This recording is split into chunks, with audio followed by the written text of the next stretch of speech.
Hey, Mark the Hobbyist here. It's currently May 27, 2024. At saka, kung medyo nakikita yung mata ko papunta pa baba, pataas, hindi ko masyado alam kung paano mag-focus yung camera. So, kakagising ko lang.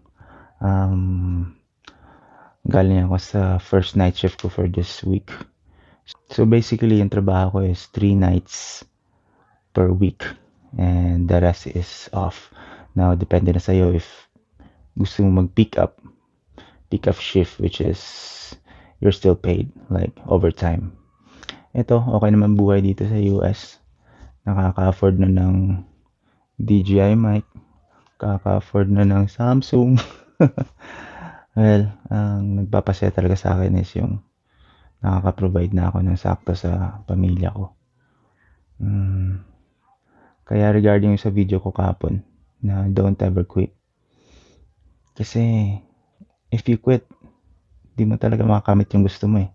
Ito, konting background story. Nag-start talaga ako mag-process 2021 ng pagiging US registered nurse. Ito yung logbook na nilalagay ko yung parang diary ko. Ito, logbook ko. So yan.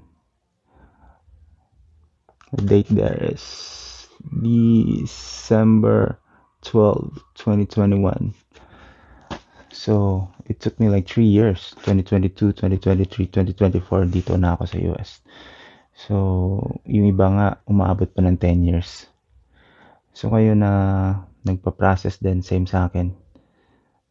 Huwag kayong tumigil or kung ano man yung gusto nyong gawin. It may take years talaga. So, patuloy lang sa pangarap. And yeah, dito lang ako sa US.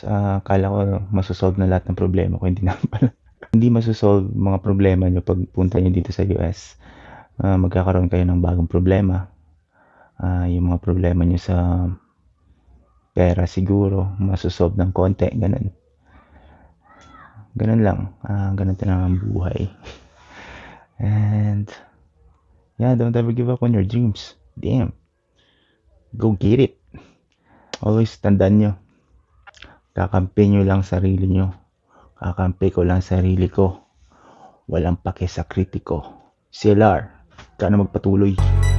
Kakampi ko lang sarili ko. Walang pake sa kritiko. Kakampi ko lang sarili ko.